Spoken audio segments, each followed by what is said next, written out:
दो दोस्त थे, अरुण और विक्रम। दोनों ने शहर की नीरस जिंदगी से ऊब कर तय किया कि इस बार छुट्टियों में कुछ ऐसा करेंगे जो हमेशा याद रहे। बहुत सोचने के बाद उन्होंने पास के एक घने और रहस्यमयी जंगल में कैंपिंग करने का फैसला किया।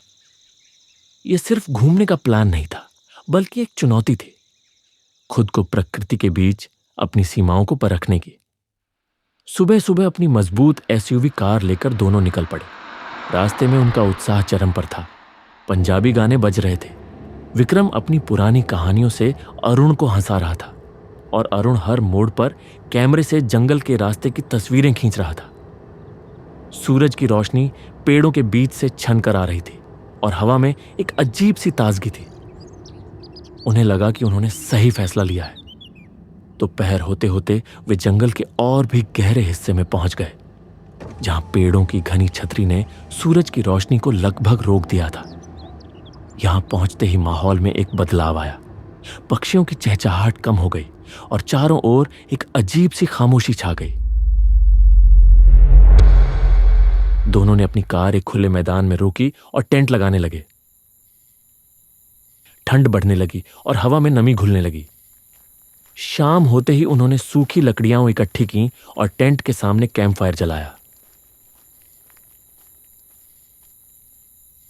आग की लपटें उठीं और चारों तरफ एक हल्की थरथराती हुई रोशनी फैल गई। आग की लपटों में उनके चेहरों पर डर और रोमांच दोनों की मिलीजुली परछाइयां नाच रही थीं। वे आग के सामने बैठकर बातें करने लगे। बचपन के किस्से, भविष्य के सपने और जंगल में भटक जाने के डर की कहानियां। कुछ देर बाद उन्होंने चिकन बारबेक्यू बनाने का सोचा। विक्रम ने बड़े चाव से मांस आग पर रखा। जैसे ही मांस से निकलने वाली सुगंध हवा में फैली, अचानक उन्हें लगा जैसे कोई आसपास चल रहा हो। पत्तों के खड़कने की आवाजें और भी साफ सुनाई देने लगीं। यह सिर्फ हवा का भाव नहीं था, बल्कि किसी के कदमों की आहट थी। लगता है कोई भूखा जानवर हमारी दावत में शामिल होना चाहता है। लेकिन अरुण की हंसी गायब थी। उसने कान लगाकर सुना और फिर देखा, झाड़ियों के पीछे दो जलती हुई अंगारों जैसी लाल आंखें उन्हें घूर रही थीं। उन लाल आंखों को देखकर दोनों के रोंगटे खड़े हो गए। वे डर के मारे कांप गए और बिना एक भी पल गंवाए अपने बारबेक्यू को वहीं छोड़कर तुरंत टेंट के अंदर जाकर चेन लगा ली। बाहर अब भी पत्तों की आवाजें आ रही थी और हवा में मांस की जलने की अजीब सी गंध फैल रही थी। रात का सन्नाटा और गहरा हो गया। घड़ी में करीब आधी रात का समय था। बाहर की आवाजें शांत हो चुकी थी। अचानक आधी रात के वक्त दोनों को एक कमजोर सी दर्द भरी लड़की की आवाज सुनाई दी। मदद करो, कोई है, मदद करो। दोनों चौंक कर उठे। दोनों ने बाहर आके देखा। टेंट के सामने एक बेहद खूबसूरत लड़की खड़ी थी। उसके बाल बिखरे हुए थे, लेकिन उसका चेहरा छात की रोशनी में चमक रहा था। उसने कांपती आवाज में कहा, मेरे भाई को बचाओ, वो जंगल के कुएं में गिर गया है, हमें मदद की जरूरत है। विक्रम, जो कि हमेशा से ही भावुक था, उस लड़की की खूबसूरती देखकर जैसे मोह जाल में फंस गया। बिना सोचे समझे उसने मदद करने की हामी भर दी। लेकिन अरुण को शक हुआ। उसकी आवाज में एक अजीब सी खनक थी और रात के इस पहर घने जंगल के बीच एक लड़की का अकेले भटकना उसे ठीक नहीं लगा। उसने विक्रम से फुसफुसाकर कहा, इतनी रात को इस घने जंगल में ये लड़की यहां क्या कर रही है? ये कोई चाल हो सकती है। अरे यार, कोई मुसीबत में है तो मदद तो करनी चाहिए।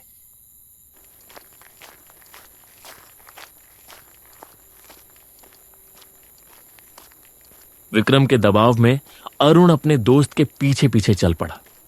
हालांकि उसके मन में बेचैनी बढ़ती जा रही थी। वह लड़की उन्हें जंगल के अंदर गहरे अंधेरे में ले गई। जैसे जैसे वे अंदर जा रहे थे, पेड़ों की टहनियां उन्हें झाड़ियों की तरह फंसाने की कोशिश कर रही थी और हवा में एक अजीब सी सड़ी हुई गंध आ रही थी। वहां सचमुच एक पुराना टूटा हुआ कुआं था, कुएं के पास पहुंचते ही उन्हें रोने चिल्लाने की धीमी आवाजें सुनाई दी, जो कुएं के अंदर से आ रही थी। लड़की ने कुएं की ओर इशारा करते हुए कहा, यही है मेरा भाई, जल्दी बचाओ। विक्रम तुरंत कुएं के पास गया और झुककर झांकने लगा। तभी अचानक कुएं के अंदर से दो काले, सड़े हुए और गंदे हाथ बाहर निकले और विक्रम को कसकर पकड़ लिया। वह चीखने लगा, अरुण बचाओ! लेकिन अगले ही पल उसे कुएं के अंदर खींच लिया गया। पानी में उसके छटपटाने की आवाजें आने लगीं और फिर खामोशी छा गई। अरुण यह सब देखकर पत्थर बन गया और उसकी रूह कांप गई। वह लड़की अब खूबसूरत नहीं रही थी। उसका चेहरा विकृत हो गया था। लंबे दांत बाहर निकल आए थे, बाल बिखरे हुए थे और उसकी आंखें अंगारों की तरह जल रही थीं। वह जोर जोर से हंस रही थी। एक और शिकार कुएं में चला गया। कुएं से अब भी किसी के चिल्लाने की आवाज आ रही थी। भाई मुझे बचा ले, बचा ले। लेकिन अरुण को समझ आ गया था कि यह उसके दोस्त की आवाज नहीं, बल्कि उस दुष्ट आत्मा का एक और धोखा था। उसका दिमाग सुन्न हो गया। वह समझ ही नहीं पा रहा था कि करे तो क्या करे। उसी वक्त वो रहस्यमयी चुड़ैल धीरे धीरे उसकी तरफ बढ़ने लगी। उसके चेहरे पर एक भयानक मुस्कान थी। हे भगवान, हमें बचा लो। उसे याद आया कि उसकी जेब में हमेशा एक छोटी सी हनुमान चालीसा की किताब रहती है, जिसे उसकी मां ने उसे दिया था। उसने कांपते हाथों से उसे निकाला और आंखें बंद करके पढ़ना शुरू कर दिया। जय हनुमान ज्ञान गुण सागर, जय कपीस तिहुलोक उजागर। जैसे ही उसका पाठ शुरू हुआ, वह चुड़ैल ठिठक कर रुक गई। उसके चेहरे पर गुस्सा और डर उतर आया और फिर वह अंधेरे में पीछे हटने लगी। अरुण ने हिम्मत जुटाई और पाठ जारी रखा। उसकी आवाज में डर के बावजूद एक शक्ति आ गई थी। अचानक वह चुड़ैल एक भयानक चीख के साथ तेजी से जंगल के अंदर भाग गई और अंधेरे में गुम हो गई। अब अरुण कांपते हुए कुएं के पास पहुंचा। उसने झांक कर देखा, विक्रम पानी में छटपटा रहा था। अरुण ने हनुमान चालीसा का पाठ जारी रखा और चिल्लाकर कहा, थोड़ी देर रुको, मैं रस्सी लाता हूं। लेकिन तभी उसे एहसास हुआ, अगर वह दोस्त को अकेला छोड़कर गया तो पानी का वो बुरा आत्मा उसे फिर से फंसा सकता है।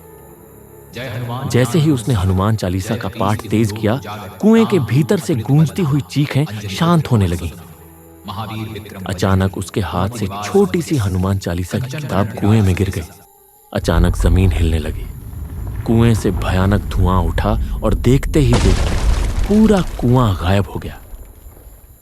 विक्रम ने पाया कि वह अब एक सूखी, ठोस जमीन पर पड़ा है, जैसे कुछ हुआ ही ना हो। वह हाँफते हुए बोला, मतलब ये सब एक छलावा था? हाँ, मुझे भी यही लग रहा है। जल्दी भाग यहां से। दोनों भागते हुए कार में पहुंचे और इंजन स्टार्ट किया। धूल उड़ाती कार जंगल के कच्चे रास्तों से निकल पड़ी। उन्हें लगा कि वे सुरक्षित हैं, लेकिन कुछ देर बाद उन्हें एहसास हुआ वे बार बार एक ही माइलस्टोन को पार कर रहे थे। भाई, हम रास्ता भटक गए क्या? मुझे कुछ समझ नहीं आ रहा। ये कैसा रास्ता है? उनकी हालत और बिगड़ गई। तभी उन्हें सड़क किनारे एक छोटा सा होटल दिखा। होटल पुराना था। उसकी दीवारों पर दरारें थीं और खिड़कियों के शीशे टूटे हुए थे। उन्होंने सोचा कि रात यहीं गुजार लेते हैं। वे होटल में पहुंचे और रिसेप्शन पर खड़ी लड़की से बोले, हमें एक कमरा चाहिए। बहुत बड़ी मुसीबत हमारे पीछे पड़ी है। एक चुड़ैल जैसी औरत हमारा पीछा कर रही है। लड़की ने हल्की और धीमी मुस्कान के साथ पूछा, सच में कैसी दिखती थी वो चुड़ैल? लंबे बाल, डरावना चेहरा, जलती हुई आंखें। इतना सुनते ही रिसेप्शन पर खड़ी लड़की का चेहरा बदलने लगा। उसकी आंखें लाल हो गईं, चेहरा टेढ़ा मेढ़ा और भयानक हो गया और उसके दांत बाहर निकल आए। वह वही चुड़ैल थी। हंसते हुए उसने कहा, अब तुम दोनों कहाँ जाओगे? दोनों दोस्तों ने एक दूसरे का हाथ पकड़ा और चीखते हुए भागने लगे। होटल की दीवारों से, दरवाजों से और जंगल से गूंज रही थी उस चुड़ैल की भयानक हंसी। तुम कभी नहीं बच सकते।